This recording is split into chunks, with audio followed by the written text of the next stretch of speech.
Hello student, Rajaur classes में आपका स्वागत है। हम बारहवीं पॉलिटिकल साइंस स्टार्ट कर रहे थे।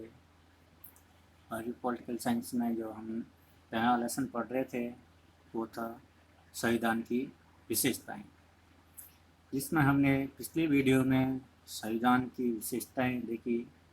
उस वीडियो में हमने 8 विशेषताओं के बारे में पढ़ लिया था, उनको समझ लिया था। आज इस वीडियो में हम आगे की विशेषताओं के बारे में पढ़ेंगे। जो भी स्टूडेंट पिछली वीडियो की विशेषताएं देखना चाहेगा, मैं डिस्क्रिप्शन में लिंक दे दूंगा, आप डायरेक्ट उस वीडियो में जा सकते हो। अब इस वीडियो में हम संविधान की 9वीं विशेषताएं देखते हैं, जो है एकल नागरिकता। संविधान की जो भारतीय संविधान की जो 9वीं विशेषता है वह है एकल नागरिकता। सामान्यतः संघात्मक व्यवस्था में देखा जाता है कि जो मूल संघात्मक व्यवस्था होती है उसमें देखा जाता है कि 2 प्रकार की नागरिकता दी जाती है जनता को। एक तो होती है संघ की नागरिकता और दूसरी होती है राज्य की नागरिकता। मतलब हाँ, एक संघ की और दूसरी वहाँ के राज्य की नागरिकता। जैसे अमेरिका के संविधान में वहाँ के नागरिकों को दी गई है, एक तो अमेरिका की पूरे संघ की और दूसरा उनके राज्यों की नागरिकता। जिस भी राज्य में कोई नागरिक रहता है तो उस राज्य की नागरिकता उसको मिलेगी और दूसरे उसके संघ की नागरिकता मिलेगी। परंतु भारतीय संविधान निर्माताओं द्वारा भारत की एकता और अखंडता, जो भारतीय संविधान निर्माता थे उनके द्वारा भारत की एकता और अखंडता को सुनिश्चित रखने के लिए, मतलब एकता बनाए रखने के लिए, देश में सभी राज्यों में एकता बनाए रखी है, संघ के साथ राज्य का सामंजस्य बनाए रखने के लिए, इस उद्देश्य से उनकी संघीय संरचना के बाद, भारत में संघीय संरचना के बावजूद एकल नागरिकता का प्रावधान किया गया। मतलब भारतीय जनता को, भारतीय नागरिकों को एकल नागरिकता दी गई है। संघात्मक व्यवस्था होते हुए भी कोई भी व्यक्ति भारत का नागरिक होता है, किसी राज्य का नहीं। भारत में जो भी व्यक्ति रह रहा है वह सिर्फ भारत का नागरिक कहलाएगा। जैसे हम राजस्थान में रह रहे हैं तो हमारी जो नागरिकता होगी वह भारतीय होगी, इंडियन होगी, ना कि हमारे राजस्थान की। कोई कहीं रह रहा है, बिहार में रह रहा है, तो उसकी भी नागरिकता भारत की होगी। पहले जम्मू कश्मीर के नागरिकों को 2 प्रकार की नागरिकता दी गई थी, या 2 प्रकार की नागरिकता का प्रावधान था। ये धारा 370 हटने से पहले वहाँ के नागरिकों को 2 प्रकार की नागरिकता दी गई थी। एक तो वही जम्मू कश्मीर की नागरिकता, उनका संविधान भी अलग था, उनकी नागरिकता भी 2 प्रकार की थी। एक जम्मू कश्मीर के नागरिक कहलाते थे और एक इंडिया के नागरिक कहलाते। किंतु धारा 370 हटने के बाद उनको भी अब एकल नागरिकता दी गई। धारा 370 हट गई तो वह भी क्या, अब एकल नागरिकता के अधीन आते हैं, वो भी सिर्फ आप भारतीय नागरिक कहलाएंगे। ये थी एकल नागरिकता। एकल नागरिकता क्या होती है? एकल नागरिकता होती है कि किसी देश के नागरिकों को, चाहे वहाँ संघात्मक व्यवस्था हो चाहे एकात्मक व्यवस्था हो, वहाँ क्या एकल नागरिकता, वहाँ के देश की नागरिकता दी जाए, संघ की नागरिकता दी जाती है। हमारे देश में संघात्मक व्यवस्था होते हुए भी हमारे देश के नागरिकों, निवासियों को क्या एकल नागरिकता दी गई है। वैसे सामान्यतः देखा जाता है तो संघात्मक व्यवस्था में 2 प्रकार की नागरिकता का प्रावधान है। जो नेक्स्ट विशेषता है, 10वीं विशेषता है संविधान की सर्वोच्चता। मतलब संविधान सबसे ऊपर। हमारे देश के संविधान को सर्वोपरि माना गया है, मतलब सबसे ऊंचा माना गया है। अब सबसे ऊंचा क्यों माना गया है? क्योंकि सरकार के सभी अंग, सरकार के कितने अंग होते हैं? सरकार के 3 अंग होते हैं, व्यवस्थापिका, कार्यपालिका और न्यायपालिका। सरकार के सभी अंगों, जैसे विधायिका को व्यवस्थापिका भी कहते हैं, कार्यपालिका और न्यायपालिका, तीनों संविधान से ही अपनी शक्तियाँ प्राप्त करते हैं। संविधान को सर्वोच्च माना गया है, सारी शक्तियाँ सरकार की जितने भी अंग हैं, ये तीनों अंगों की शक्तियाँ संविधान में लिख दी गई हैं और संविधान द्वारा इनको प्रदान करी गई हैं। भाई कौन सा सरकार का अंग कौन सा कार्य करेगा, जो व्यवस्थापिका है कौन सा कार्य करेगी, और कार्यपालिका है कौन सा कार्य करेगी, और न्यायपालिका है वह कौन सा कार्य करेगी, इन सभी का वर्णन संविधान में किया गया है और संविधान से ये अपनी शक्तियाँ प्राप्त करते हैं। ब्रिटेन में संसद को ये सर्वोच्च है, यहाँ पर एक सेकेंड, ये सर्वोच्च है, यहाँ पर सर्वोच्च। ब्रिटेन में संसद को सर्वोच्च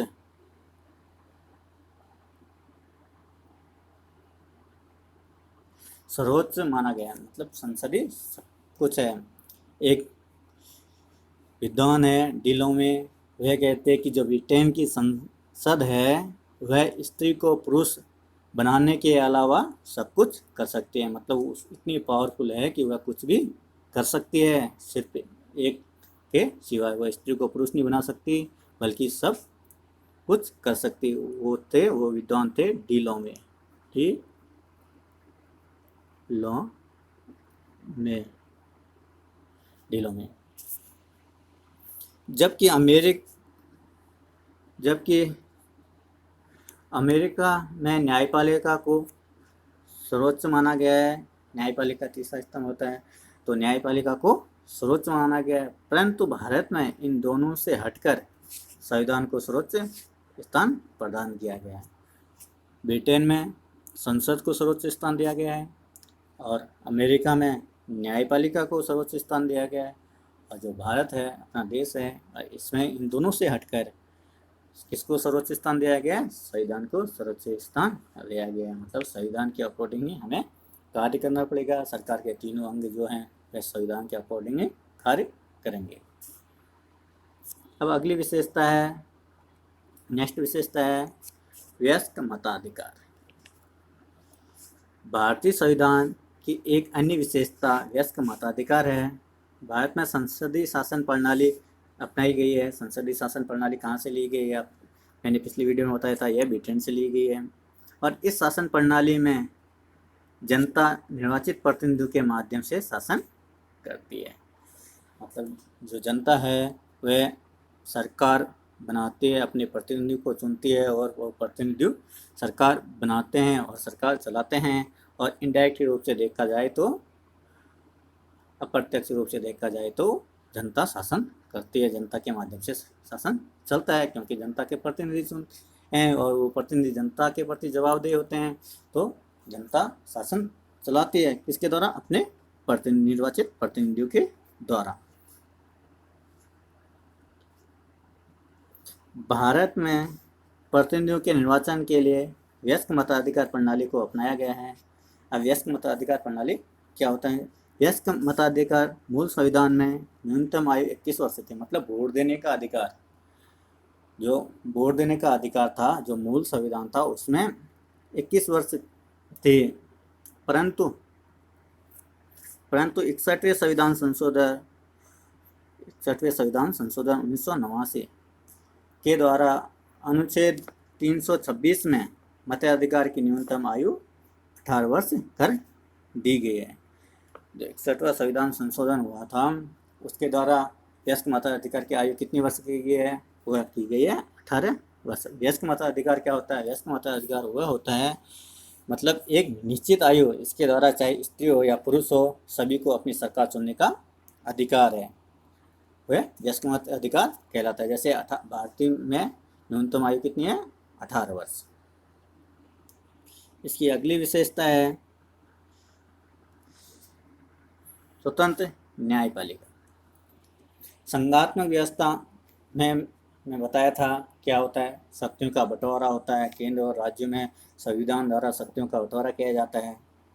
संघात्मक व्यवस्था होने के नाते संघ और राज्यों के मध्य विवादों का समाधान और संविधान की व्याख्या करने का दायित्व न्यायपालिका पर होता है, क्योंकि शक्तियों का बंटवारा होगा, एक दूसरे शक्तियाँ बंट जाएंगी तो उनमें विवाद होना स्वाभाविक है। और इस विवाद का जो सॉल्यूशन है, जो विवाद का समाधान कौन करेगा, वह दायित्व किस पर छोड़ा गया है? न्यायपालिका पर छोड़ा गया है, मतलब न्यायपालिका पर उसका दायित्व है दोनों के बीच में समस्या को सुलझाना। इसलिए न्यायपालिका का स्वतंत्र और निष्पक्ष होना अत्यंत आवश्यक है। अगर न्यायपालिका स्वतंत्र और निष्पक्ष नहीं होगी तो क्या अराजकता का वातावरण बन जाएगा। जो शक्तिशाली होगा वही क्या न्यायपालिका पर दबाव डाल के क्या करेगा, अपने अकॉर्डिंग न्याय करवा लेगा। इसीलिए न्यायपालिका को यहाँ पर स्वतंत्र रखा गया। भारतीय संविधान द्वारा एक स्वतंत्र न्यायपालिका की स्थापना की गई है।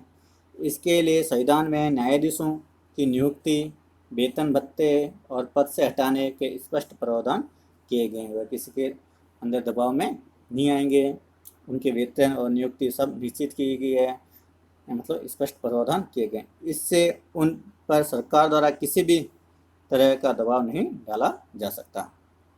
मतलब न्यायाधीशों के वेतन में कटौती नहीं कर सकते ऐसे कोई वित्त आपातकाल के अलावा।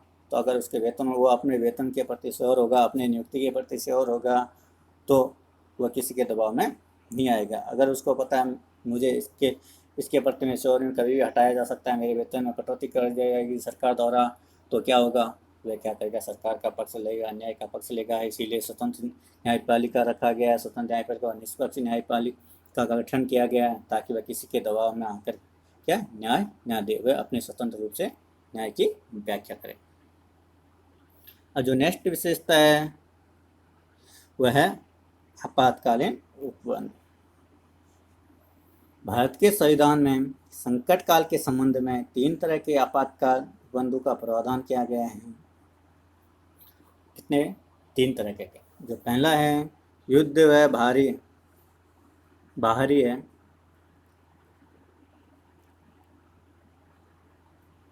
बाहरी आक्रमण व सशस्त्र विद्रोह की स्थिति में राष्ट्रीय आपातकाल अनुच्छेद 352। ये सशस्त्र विद्रोह है, ये 44 से संविधान संशोधन द्वारा संविधान में जोड़ा गया, क्योंकि इससे पहले ये आंतरिक अशांति के था। ये शब्द आंतरिक अशांति के कारण 1975 में, कब 1975 में इंदिरा गांधी ने आपातकाल लगा दिया था, इमरजेंसी लगा दी थी, और उसकी बहुत आलोचना की गई थी कि इंदिरा गांधी भाई तानाशाही रूप हो गया। उसने राष्ट्रपति को कहकर आपातकाल की स्थिति उत्पन्न कर दी थी, आपातकाल घोषित कर दिया था। इसीलिए उस 44 संविधान संशोधन 1978 द्वारा आंतरिक अशांति के स्थान पर सशस्त्र विद्रोह की स्थिति कर दिया गया। मतलब उस शब्द को चेंज कर दिया गया और उसके स्थान पर सशस्त्र विद्रोह कर दिया गया। जो सेकंड आपातकाल है, राज्य के संवैधानिक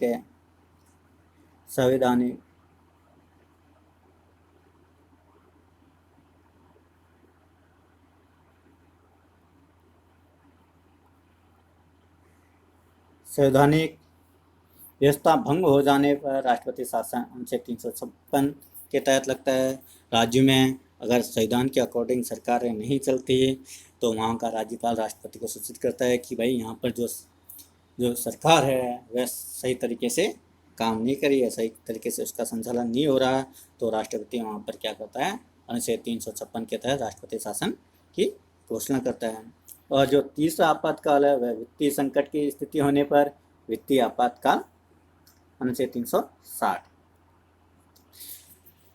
जो हमारा जो है पहला आपातकाल अनुच्छेद 352, ये अब तक 3 बार लग चुका है, और ये तो कई राज्यों में अलग अलग राज्यों में लगता है। सबसे पहले पंजाब में लगा था। और जो वित्तीय आपातकाल है वह अब तक एक बार भी नहीं लगा।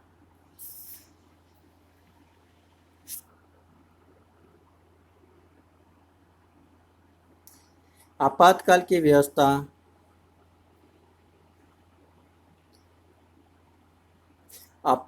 व्यवस्था हमारे संविधान में जर्मनी के संविधान से लिया गया है। जो आपातकाल हमने का हमारा जो संविधान है वह क्या उधार का थैला कहलाता है। मतलब विभिन्न देशों के संविधानों से जो हमारे परिस्थिति के अकॉर्डिंग, हमारे देश के अकॉर्डिंग, हमारे देश के जनता के अकॉर्डिंग जो सही बैठा वो चीज़ हमारे संविधान में समावेश कर लिया गया है। तो इसीलिए हमारे संविधान को क्या कहते हैं, उधार का थैला भी कहा जाता है। तो जो आपातकालीन व्यवस्था है, जो आपातकालीन उपबंध है, वह जर्मनी के संविधान से लिया गया है और भाग 18 में इनका वर्णन किया गया है। आपातकालीन घोषणा का सबसे प्रमुख प्रभाव यह है कि हमारा जो संघात्मक शासन है वह एकात्मक में बदल जाता है, एकात्मक हो जाता है, क्योंकि आपातकाल लग जाता है तो संपूर्ण देश में केंद्र की सरकार का अस्तित्व हो जाता है, वहाँ की सरकारें काम करने लग जाती है और राज्य की सरकारें अस्थायी रूप से बंद हो जाती हैं या काम नहीं करती। और जो नेक्स्ट है विशेषता है वह है पंथ निरपेक्षता। पंथ निरपेक्षता, पंथ निरपेक्षता से तात्पर्य है कि राज्य किसी धर्म विशेष को राज धर्म के रूप में मान्यता प्रदान नहीं करेगा। मतलब राज्य का कोई भी धर्म नहीं होता, वह किसी भी धर्म को ज़्यादा संरक्षण प्रदान नहीं करेगा, सभी के साथ समान व्यवहार करेगा, यही पंथ निरपेक्षता है। बल्कि सभी धर्मों को समान भाव से समान संरक्षण प्रदान करेगा। भारतीय संविधान में 42वें संविधान संशोधन 1976 द्वारा प्रस्तावना में पंथ निरपेक्ष शब्द को जोड़ा गया। 1976 में 3 शब्द जोड़े गए थे, समाजवाद, पंथ निरपेक्षता और अखंडता। ये शब्द कब 42वें संविधान संशोधन 1976 द्वारा जोड़े गए। अभी तक प्रस्तावना में सिर्फ एक बार संशोधन हुआ है, वो कब हुआ है, 42वें संविधान संशोधन द्वारा। जो हमारी नेक्स्ट विशेषता है वह है कठोरता और लचीलेपन का अनोखा मिश्रण। जो भारतीय संविधान की जो नेक्स्ट विशेषता है वह कठोरता और लचीलेपन का अनोखा मिश्रण है। मतलब दोनों के रूप इसमें देखे जा सकते हैं। भारतीय संविधान में कठोरता और लचीलेपन की विशेषता का समावेश किया गया है, मतलब शामिल किया गया है।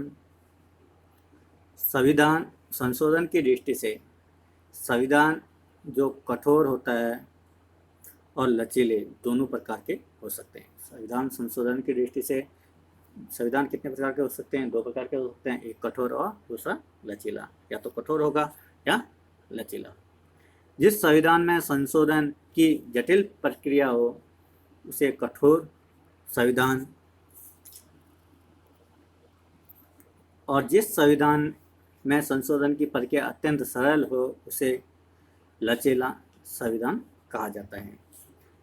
अमेरिका के संविधान में संशोधन करना अत्यंत कठिन है या कठोर है, जबकि ब्रिटेन के संविधान में संशोधन करना अत्यंत सरल है।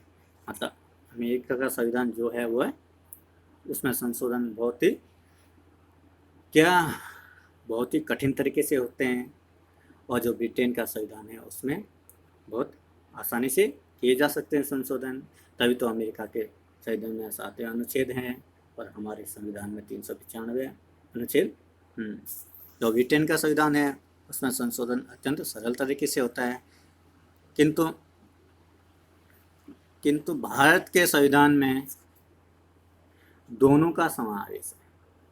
मतलब भारत के संविधान में अमेरिका जितना भी कठोर भी है और ब्रिटेन जितना सरल भी है संशोधन करना।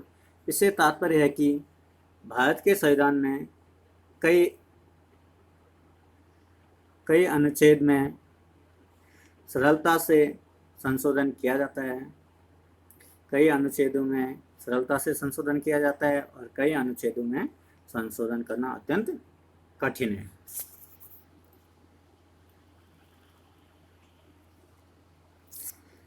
भारतीय संविधान में संशोधन की 3 विधियां हैं। भारतीय संविधान में संशोधन की कितनी विधियां हैं? 3 विधियां हैं। अनुच्छेद 368 के तहत भारतीय संविधान में संशोधन किया जाता है और अनुच्छेद 359 के तहत 2 विधियों का प्रावधान है। और वैसे टोटल 3 विधियां हैं। और आपसे पूछा जाए कि अनुच्छेद 368 के तहत भारतीय संविधान में कितने प्रकार से संशोधन होता है, तो 2 प्रकार से। और सीधा पूछा जाए भारतीय संविधान में कितने प्रकार की संशोधन की विधियां हैं, तो 3। कुछ संशोधन साधारण बहुमत से तथा कुछ संशोधन विशेष बहुमत से, मतलब 2/3 बहुमत से, और कुछ संशोधन विशेष बहुमत के साथ साथ आधे से अधिक राज्यों का अनुसमर्थन द्वारा किया जाता है। अनुसमर्थन का अर्थ होता है उनकी सहमति। ये हो गया, ये हमने 15 विशेषताएं पढ़ ली है भारतीय संविधान की। आप इस चैनल को ज़्यादा से ज़्यादा सब्सक्राइब करें, अपने दोस्तों को भेजें, तो इसके माध्यम से हम इसके जैसे ये चैप्टर कंप्लीट हो जाता है तो हम इसमें अन्य महत्वपूर्ण प्रश्न तथा इसकी किताब के बुक के पीछे के प्रश्न भी इसमें हम सॉल्व कराएंगे।